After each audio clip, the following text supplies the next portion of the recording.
تو ان کے ہاتھ میں اس عورت کی جلد آ گئی اور وہ عورت پہاڑ سے نیچے گر گئی۔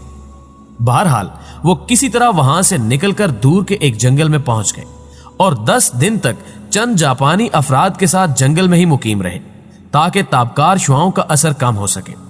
بعد ازاں انہوں نے مزید آگے کی سمت سفر کیا اور ایک شہر میں پہنچ کر وہاں رہائش اختیار کی۔ تراکا۔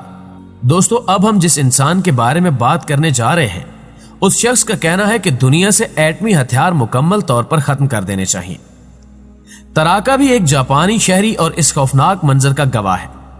تراکا کی عمر اس وقت 5 سال کی تھی اور یہ ایک درخت کے نیچے کھیل رہے تھے۔ ان کا کہنا تھا کہ میں نے ایک خوفناک آواز سنی، اس کے بعد آسمان کو سفید ہوتے دیکھا۔ میں نے دیکھا کہ لوگوں کو انتہائی زخمی حالت میں ایک سکول میں لایا جا رہا ہے جہاں ان کا علاج کیا جا رہا ہے۔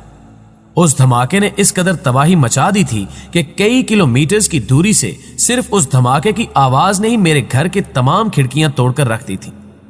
میں اس دھماکے سے کئی میل دور تھا، لیکن اس دھماکے کے مناظر کو دیکھ کر میں اس قدر خوفزدہ ہو گیا تھا کہ آج بھی اگر اس دن کو یاد کروں تو میری روح تک کانپ جاتی ہے۔ وہ واقعی میں ایک قیامت کے منظر سے کم نہیں تھا۔ شیزوکو۔ ناظرین گرامی، اس خاتون کا نام بھی انہی لوگوں کی فہرست میں آتا ہے جو ناگاساکی کی تباہی کے گواہ ہیں۔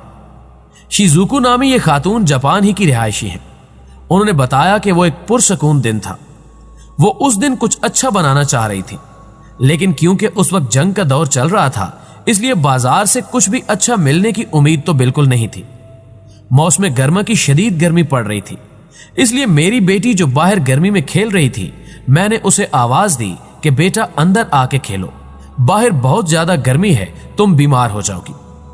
میں ابھی اپنی بیٹی سے بات کر ہی رہی تھی کہ صبح 11:02 پر ایک خوفناک آواز نے مجھے ہلا کر رکھ دیا اور اس آواز نے میرے گھر کے تمام شیشے اور کھڑکیاں توڑ دی۔ میں خوف کی وجہ سے گھر سے باہر نکلی تو دیکھا کہ ہر طرف دھواں بھر چکا ہے اور دھوئیں کی وجہ سے کچھ بھی دکھائی نہیں دے رہا۔ دھواں کچھ کم ہوا اور کچھ دکھائی دینے لگا تو میں نے لوگوں کے چیخوں کی آوازیں سنی۔ وہ پکار رہے تھے کہ ہمارے گھر پر ایٹم بم سے حملہ کیا گیا ہے۔ میں نے اپنے گھر کے سامنے والے پہاڑ کی طرف دیکھا جو کبھی سرسبز و شاداب ہوا کرتا تھا، لیکن اس وقت وہ مکمل طور پر آگ سے لبریز تھا۔ میں نے اس پر ایک کالی لائن بھی دیکھی جو اس پر چلنے والے انسانوں کی تھی جو اپنی جان بچانے کے لیے اس آگ میں سے بچ کر بھاگ رہے تھے۔ اس وقت کو یاد کرنا بھی کسی تکلیف سے کم نہیں۔ اس تباہی کو کوئی بھی اپنے الفاظ کے اندر نہیں سمیٹ سکتا۔ اس ہولناک منظر کی درست منظر کشی وہی کر سکتا ہے جو اس سے گزرا ہو۔ شیمو ہیرا۔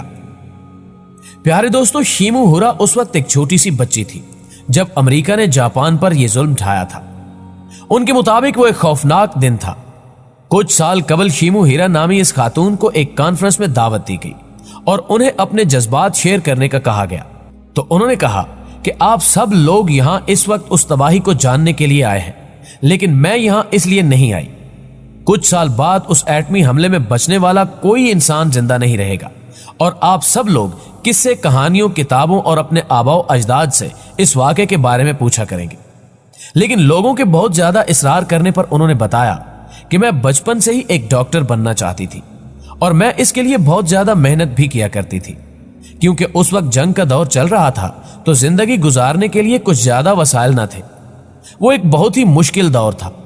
ہم اپنے چھوٹے سے خواب کو پورا کرنے کے لیے رات کی معمولی سی روشنی میں بھی کتابیں پڑھ لیا کرتے تھے اور گھاس پھوس کھا کر بھی گزارا کر لیا کرتے تھے۔ اس وقت ہم سکول میں ہی تھے جب ہمیں یہ معلوم ہوا کہ امریکہ نے ایٹم بم تیار کر لیا ہے اور اسے ہیروشیما پر گرا دیا گیا ہے۔ ہم یہ جان کر خدا کا شکر ادا کرنے لگے کہ وہ شہر ہیروشیما تھا، ناگاساکی نہیں۔ زندگی معمول کے مطابق چل رہی تھی کہ اچانک ایک دن امریکہ نے ناگاساکی پر بم گرا دیا اور میں اس وقت سکول میں ہی موجود تھی۔ دوستو، شیمو ہیرا نے مزید بتایا کہ 11:02 پر ایک تیز اور خوفناک آواز نے ہم سب کو خوفزدہ کر دیا۔ ہم نے دیکھا کہ آسمان میں ایک بہت ہی اونچی اور سفید لہر اٹھی اور وہ آہستہ آہستہ ہم لوگوں کی طرف بڑھ رہی تھی۔ اس نے ہمارے سکول کی عمارت کو تباہ و برباد کر کے رکھ دیا۔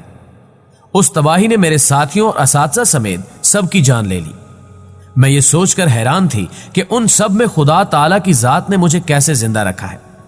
اس کے بعد ہماری زندگی مزید مشکل سے مشکل ترین ہوتی گئی، کیونکہ اس تباہی کے بعد کچھ بھی نہیں بچا تھا، اور زندہ رہنے کے لیے ہم جو گھاس پھوس کھا لیا کرتے تھے وہ بھی جل کر خاک ہو چکی تھی۔